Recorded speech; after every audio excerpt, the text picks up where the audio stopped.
नमस्कार साथियों, गौरव ज्ञान धारा में आपका स्वागत है। आज जो है मैं ये वीडियो स्पेशली उनके लिए लेकर आया हूँ जो पटवारी की तैयारी कर रहे हैं और स्पेशली जिन्होंने रीट अभी दे रखी है उनके लिए बहुत फायदेमंद होगा, क्योंकि रीट की तैयारी आपने की है, उस तैयारी को ही यूटिलाइज कैसे किया जाए पटवारी के अंदर। और आपका यदि ये सवाल है कि क्या सर रीट की तैयारी थी और अब क्या पटवारी के हम सिलेबस को लगभग कवर कर सकते हैं या कोई ऐसी स्ट्रेटेजी, तो बिल्कुल आज वही आपको मैं बताने के लिए आया हूं। सबसे पहले आप लोगों का बहुत बहुत धन्यवाद साथियों, इतने कम समय में इतना विश्वास दिखाने के लिए। और रीट के अंदर अपन ने मिलकर जो है मैंने पूरा सहयोग किया था आपका, और आपकी प्रतिक्रियाएं वास्तव में मेरा दिल खुश कर देने वाली है। मैं पूरे समर्पण के साथ में आपके साथ कार्य करने की कोशिश करता हूं। उससे पहले ये वीडियो शुरू करने से पहले एक इन्फॉर्मेशन आपको दे देना चाहता हूं, जो नए देख रहे हैं या जो नए विद्यार्थी अपने से जुड़ रहे हैं उनको बता देना चाहता हूं। वैसे तो मैंने 2 दिन पहले डाल रखा है कि मैं रीट के बाद में, रीट का बैच बहुत अच्छा चला था, आपने काफी सारे प्रश्न विद्यार्थियों को देखने के मिले थे और क्या फायदा हुआ ये सब विद्यार्थियों ने कमेंट करके बता रखा है। मैं अपने मुंह से तो क्या कहूं, लेकिन अब जो है उसी चीज को देखते हुए अपना सेकंड ग्रेड के प्रथम पेपर का निशुल्क बैच, पूरी तरीके से निशुल्क, कोई हिडन शर्त नहीं, कोई हिडन चार्ज नहीं, कुछ भी नहीं। सिर्फ करना क्या है, YouTube पर क्लासेस अपलोड करूंगा मैं, उसको देखना है, नोट्स बनाने हैं और जिस तरीके से मैं बता रहा हूं वैसे पढ़ लोगे तो भी बढ़िया है, नहीं आपकी खुद की रणनीति आप अप्लाई कर लेते हो तो भी बढ़िया है। कुल मिलाकर हमारा लक्ष्य है कि हम कैसे भी करके सरकारी जॉब में आए और इस राष्ट्र निर्माता के पद को हम सुशोभित करें। तो साथियों, ये इन्फॉर्मेशन इसलिए पहले देना चाहता हूँ कि वो बैच जो है, वैसे 3-4 दिन में मैंने बोला था, लेकिन कई विद्यार्थी कह रहे हैं कि सर स्थापना आ रही है, आगे थापना, नवरात्रि आ रहे हैं, तो आप थापना से ही शुरू करो। मेरा भी विचार यही है कि मैं थापना से शुरू करूं। उससे पहले मैं कुछ वीडियो, जैसे कि ये पटवार वाला है, आज एक वीडियो वाला ग्राम सेवक का सिलेबस एनालिसिस और उसकी तैयारी से संबंधित, एक रीट की तैयारी को ही आरएस प्री में कैसे यूटिलाइज किया जाए उससे संबंधित, सेकंड ग्रेड के बैच से संबंधित, उसके बुक्स के सिलेक्शन से संबंधित, और एक सिलेबस एनालिसिस। तो ये तब तक वैसे ही हो पाएंगे इतने, और उसके बाद में हम जो है थापना से इसको विधिवत तरीके से शुरू कर देंगे। कुछ विद्यार्थी ये कह रहे थे कि सर आप बैच पूरा तो करवाओगे। देखो साथियों, 6-7 महीने लगभग मुझे लग रहा है कि एग्जाम होने में लगेंगे सेकंड ग्रेड के, और 6 महीने मेरे हिसाब से फर्स्ट पेपर को कवर करवाने के लिए, विधिवत तरीके से कवर करवाने के लिए बिल्कुल काफी है। खासकर साइंस वालों को बहुत हेल्प होने वाली है, क्योंकि जीके उनका कमजोर रहता है और मैं 0 से स्टार्ट करूंगा। और क्लासेस कैसी थी, प्ले लिस्ट में जाकर आप देख सकते हैं, जिन्होंने नहीं देखी, कि क्या पता सर कैसे पढ़ाते होंगे, क्या पता, हमको तो पता ही नहीं। एक बार जाकर देखें, संतुष्ट हो पूरी तरीके से और लगता है कि सर अच्छा कर रहे हैं और सर के इसके पीछे उद्देश्य सही है और जुड़ना चाहिए, अगर आपको चाहते हैं तो आप जुड़े। किसी तरह का प्रेशर नहीं, कोई बाध्यता नहीं है, क्योंकि विद्यार्थी वैसे भी बहुत जुड़ रहे हैं और जो है बहुत सारा प्रेम मिल रहा है। इसके लिए साधुवाद आपको मैं पहले ही दे चुका हूँ, और जो जुड़ना चाहते हैं वे जुड़ सकते हैं। अपने कोई भी किसी तरह की बाध्यता नहीं है, आपकी इच्छा है तो आप तैयारी कर सकते हैं। वैसे भी मैं तैयारी तो करवाऊंगा, काफी विद्यार्थी कर रहे हैं, तो जो जुड़ेंगे वो अच्छी बात है। अब चलते हैं अपन पटवारी के सिलेबस एनालिसिस की तरफ। देखो साथियों, पटवारी की एग्जाम 23 चॉइस को ही है ना, 23 चॉइस अक्टूबर को पटवारी की एग्जाम है। अब देखो बहुत कम समय बचा है, लगभग 1 महीना भी नहीं है। तो रीट की तैयारी आपने कर रखी है, बहुत अच्छा पेपर हुआ है आप सभी के, ये बात है। अब उस तैयारी को यूटिलाइज कैसे किया जाए, और पटवारी का निकालना है एग्जाम, तो एक चीज बिल्कुल ध्यान में रख लेना, ये कट ऑफ वाला और ये सब प्रश्नों का विश्लेषण वाला जो खेल दिमाग में चल रहा है, उसको एक बार निकाल के साइड में रख दो, किताबें फिर से हाथ में ले लो और एक बार वापस लगा लो दम, यदि पटवारी में भी आप कुछ करना चाहते हैं तो ये चीज बिल्कुल दिमाग में से निकाल दो। जो होगा ऑफिशियल की आएगी, उसके बाद में देखी जाएगी, सब चीजें ये चलती रहेगी। ग्रुपिज्म, ये ग्रुपबाजी वगैरह, गुटबाजी वगैरह सारी छोड़ दो और शिक्षा के ऊपर इस पे ध्यान दे दो, एजुकेशन पे, ठीक है ना। अब मैं बता देता हूँ इसके सिलेबस एनालिसिस को, एक बार देख लेते हैं। देखो साथियों, इसके अंदर जो आपका जो पेपर होगा वो होगा 300 नंबर का, 150 प्रश्न आएंगे, 300 नंबर के पेपर होगा। पिछली बार जो कट ऑफ रही थी वो लगभग मेल की 65% और फीमेल की 56% लगभग रही थी। अब ये 300 नंबर का और 3 घंटे का पेपर है। अब इसमें सिलेबस क्या आता है, सिलेबस आता है आपके जो एसएसटी के विद्यार्थी थे रीट के अंदर, उनके तो पूरा का पूरा, देखो ये सामान्य विज्ञान, यदि विज्ञान के थे तो उनके लिए सामान्य विज्ञान के अतिरिक्त इतिहास भारत का, राजनीति विज्ञान, भूगोल और समसामयिकी।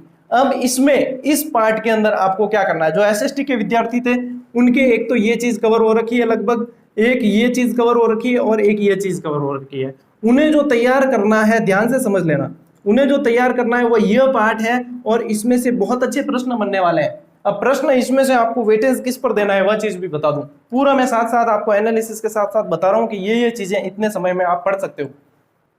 सबसे बढ़िया, आप यदि कोई वार्षिकांक ला सकते हो, अभी वार्षिकांक ले लो। वार्षिकांक को पढ़ने में कोई ज्यादा समय नहीं लगता है, आप उसको पढ़ सकते हो समय दोगे तो।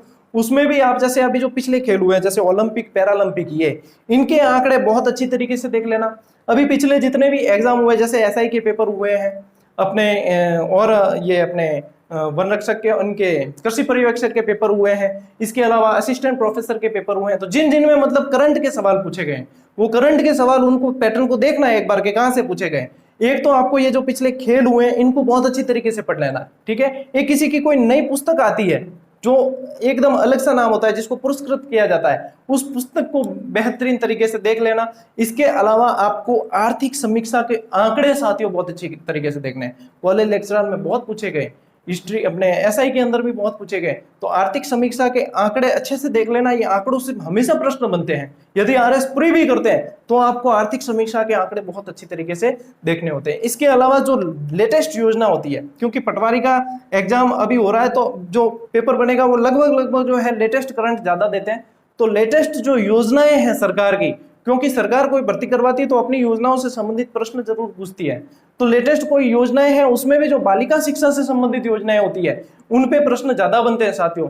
मैं मेरा पूरा अनुभव बता रहा हूं कि पिछला क्या हुआ है, हालांकि आप अपनी स्ट्रेटेजी के लिए बिल्कुल स्वतंत्र है, बिल्कुल भी जरूरत नहीं है कि आप जैसा एज इट इज हूबहू मैं बता रहा हूं वैसा ही फॉलो किया जाए, लेकिन मैं मेरे पूरे अनुभव के आधार पर आपको बता रहा हूं कि ये चीजें यदि अभी कवर कर लेते हो तो निश्चित रूप से आपको वहां पे देखने को मिलेगा कि हाँ सर ने कहा था और इसमें से देखो प्रश्न भी बने। बाकी इतना सारा देखो जो स्पेशली पटवारी के लिए लगे थे उनको तो आप फाइट नहीं कर सकते क्योंकि उन्होंने इसी स्पेशली इसकी तैयारी की थी, लेकिन हम भी जो है फाइट कर सकते हैं, कुछ जो है सिलेक्टिव टॉपिक्स पढ़ के कहीं ना कहीं हम भी इसमें स्कोर गेन कर सकते हैं।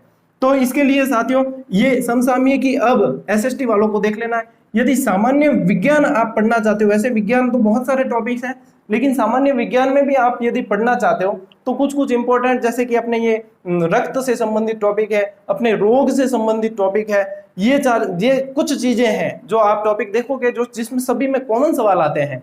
तो ये कॉमन सवाल वाले कुछ जो है ऊपर के आंकड़े देख लेना, आप ज्यादा गहराई में जाने की जरूरत नहीं है। सभी जो चीज अब आप अंतिम महीने में पढ़ रहे हैं, जिसकी लंबी तैयारी है पटवारी वालों की, उनको भी यही कहना चाहूंगा कि अब जो है ज्यादा गहराई में मत जाना। उस समय मैंने रीट वालों को भी ये कहा था कि अब ज्यादा गहराई में जाने का समय नहीं है, अब एक बार ऊपर के तथ्य आपको याद हो जाने चाहिए ताकि फिर बाद में ये नहीं हो कि सर आता हुआ सवाल हमारे गलत हो गया, क्योंकि वो गलत तभी होता है जब हम ऊपर के तथ्यों को इग्नोर करते हैं और ज्यादा गहराई में जाने की कोशिश करते हैं। जब हमें ऊपर का बिल्कुल परफेक्ट याद है उसके बाद में हम कितने भी गहराई में चले जाएं हमें कोई फर्क नहीं पड़ेगा। तो ऊपर के तथ्य साथियों बिल्कुल अच्छी तरीके से याद होने चाहिए। अब ये चीज तो है, इस पार्ट को मैंने आपको क्लियर कर दिया क्योंकि ये इतिहास, राजनीति विज्ञान और भूगोल आपने पढ़ रखी है इसके अंदर, रीट के अंदर। अब जो विज्ञान वाले हैं साथियों, जो साइंस मैथ्स वाले हैं, उनके देखो एक तो सामान्य विज्ञान पढ़ी हुई होगी और एक ये गणित वाला पार्ट पढ़ा हुआ होगा, तो उनके ये यहाँ से फायदा हो जाएगा। एसएसटी वालों के यहाँ से फायदा हो जाएगा, तो अब विज्ञान गणित वालों को ये चीज नहीं पढ़नी पड़ेगी। लेकिन एसएसटी वाले हैं तो यदि गणित पढ़ने जाओगे तो बहुत सारा समय लग जाएगा। गणित में भी कोई स्पेशली टॉपिक पढ़ लो, यदि पुराने प्रश्न देखना कि प्रतिशत से ज्यादा आ रहे हैं या अनुपात से ज्यादा आ रहे हैं तो कुछ एक पैटर्न देख लेना, सूत्र याद कर लेना कम से कम, तो सूत्र के आधार पे जो सरल सवाल होंगे वो तो आप हल कर पाओगे। इसके अलावा जो है रीजनिंग के सवाल देख लेना एक बार कि रीजनिंग के कौन से सवाल कहाँ से बन रहे हैं, और रीजनिंग ऐसा है कि कम समय में भी आप अच्छे से तैयार कर सकते हो।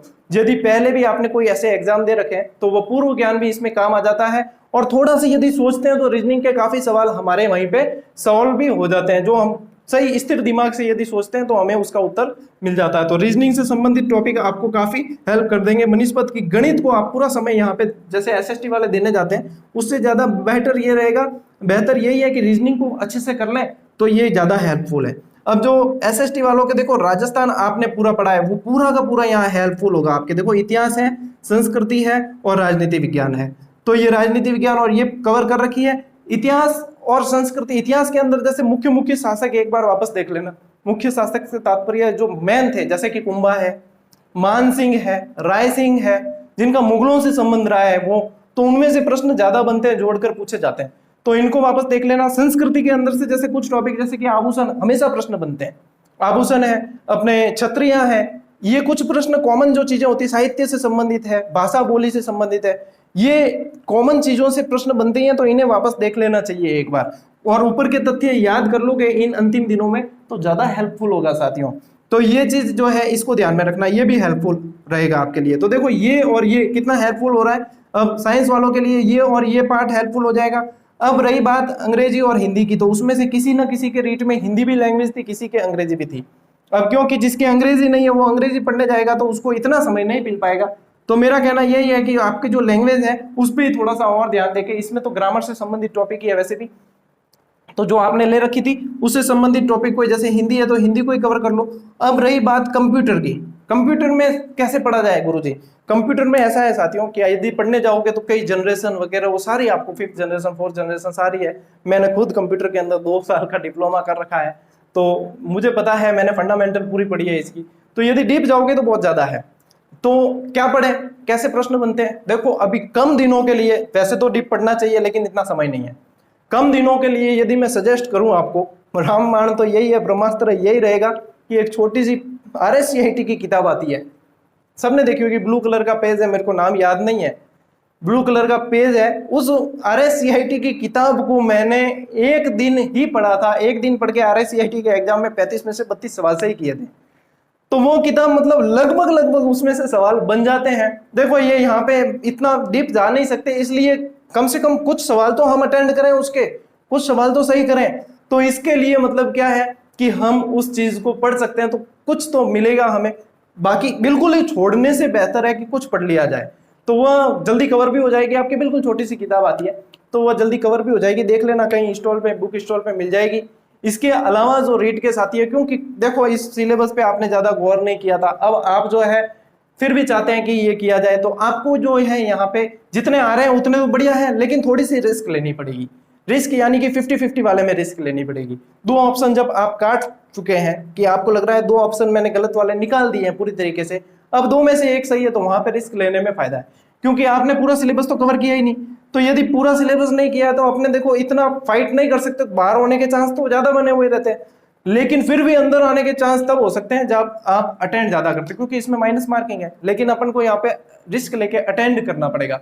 खोने के लिए हमारे पास में कुछ नहीं है, लेकिन पाने के लिए हमारे पास में बहुत कुछ है, तो इसलिए यहाँ पे रिस्क ले सकते हो। तो ये 1 महीना लगभग आप इसको दे भी सकते हो, तो सेकंड ग्रेड के लिए भी आपके इतने मतलब वो ऊपर नहीं होगा, क्योंकि 1 महीने में ये एग्जाम हो जाएगा। तो इसके बाद में जो है फिर सेकंड ग्रेड के लिए भी थोड़ा बहुत समय दोगे, ये सारी चीजें सेकंड ग्रेड में आपके काम भी आने वाली है, राजस्थान की, ये भारत की भूगोल इतिहास वगैरह तो ये चीजें उसमें भी काम आएगी। तो कुल मिलाकर साथियों मैंने आपको ये चीज बता दी है। देखो इसमें से आएंगे आपके 38 क्वेश्चन यानी कि 76, देखो बहुत बड़ा पार्ट है ये, ठीक है। अब ये गणित और रीजनिंग जो है 45 प्रश्न आएंगे 90 नंबर के, ठीक है। राजस्थान के इतिहास के 30 प्रश्न आएंगे 60 नंबर के, और अंग्रेजी हिंदी के 22 प्रश्न आएंगे 44 नंबर के, और ये 15 प्रश्न कंप्यूटर के आएंगे 30 नंबर के। अब यदि SST वालों की बात की जाए तो देखो ये 76 + 60 बहुत बड़ा वेटेज है, ठीक है। 38 और 30 68 प्रश्न है। और गणित रीजनिंग वालों की किया जाए तो 45 प्रश्न साथियों आपके भी है, ठीक है। तो अब देख लो इसमें से मैंने मेरे हिसाब से जो है दोनों विषय वालों को, गणित विज्ञान और SST दोनों वाले, यदि कंप्यूटर के इसमें पटवारी के फॉर्म लगभग सबने भरे होंगे, पटवारी के फॉर्म भरे हुए हैं और फिर फाइट करना चाहते हैं, तो इससे बेहतर तरीका नहीं हो सकता साथियों। और मैं कहता हूं कि फाइट करना चाहिए। एग्जाम देने से कुछ भी नहीं होता है, एग्जाम देने से या तो हम सफल होंगे या फिर हम सीखेंगे। हारते कभी भी नहीं है, प्रतियोगी कभी भी हारता नहीं है, प्रतियोगी कभी भी डिमोटिवेट नहीं होता है, ध्यान रख लेना।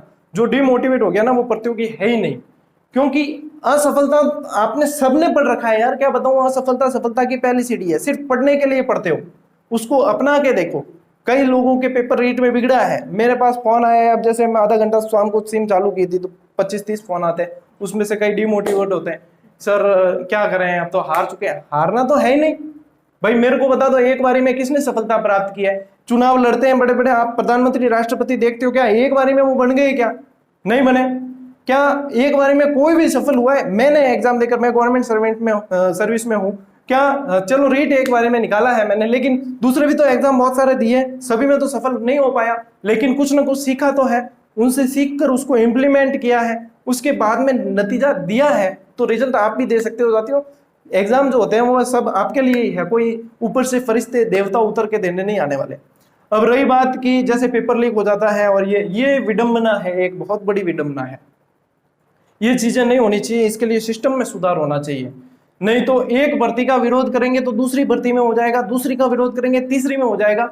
तो इसके लिए सिस्टम से मतलब फाइट करने की जरूरत होती है। सिस्टम में बदलाव होना चाहिए कि ये चीजें नहीं हो। सख्त से सख्त कानून बने, जब एक के ऊपर कार्रवाई होगी तो दूसरा सीखेगा, तब सख्त से सख्त कार्रवाई होनी चाहिए। इसके लिए सिर्फ साथियों सोशल मीडिया से कुछ नहीं होने वाला है। काफी प्रतिक्रियाएं सोशल मीडिया पे देखता हूँ, सोशल मीडिया से कुछ नहीं होने वाला। जो संघर्ष कर रहे हैं उनके जाकर साथ दे दो तो शायद कुछ परिवर्तन हो सकता है। बाकी जो है तैयारी तो अपन को देखो करनी ही है, चाहे परिस्थितियां कुछ भी रहे, तैयारी करनी है। और प्रतियोगी को हमेशा तैयारी करनी ही चाहिए। और एक व्यक्ति मैं मानता हूं कि आजीवन एक विद्यार्थी रहता है। तो ये चीजें हैं साथियों। चलो ये बाकी की बातें बाद में होती रहेगी। वापस से कह दूं, एक बार सेकंड ग्रेड का निःशुल्क बैच अपन शुरू करेंगे, तो जितने भी साथी सेकंड ग्रेड की तैयारी करने वाले उनको ये इन्फॉर्मेशन जरूर दे देना। बैच कैसे रहेगा, कैसे क्या है, पूरी सारी चीज जो है परसों वाले वीडियो में दे चुका हूं मैं, उसको देख लो। उसको देखते ही सारी सब कुछ जो है चीजें आपके समझ में आ जाएगी। कल वाले वीडियो में ही दिया है, परसों नहीं कल ही दिया है, ठीक है। तो वो चीजें सारी आपको समझ में आ जाएगी। आई होप कि आपको ये सारी चीज समझ में आ गई हो। साइट से ही मैंने ये डाउनलोड किया था। ये पैटर्न बिल्कुल बहुत अच्छा दे रखा है। प्रश्न जब दे रखे हैं ये सारे, तो ये बहुत अच्छा पैटर्न रहता है कि इसमें अपन को एग्जैक्ट पता होता है कि कहाँ से कितनी चीजें आने वाली हैं। तो ये सारी चीजें आप यदि अच्छे से देख लोगे तो काफी हेल्प हो गई होगी आपकी, ऐसा मैं मानता हूँ। मिलते हैं साथियों अगले वीडियो में, तब तक के लिए राम राम, जय हिंद।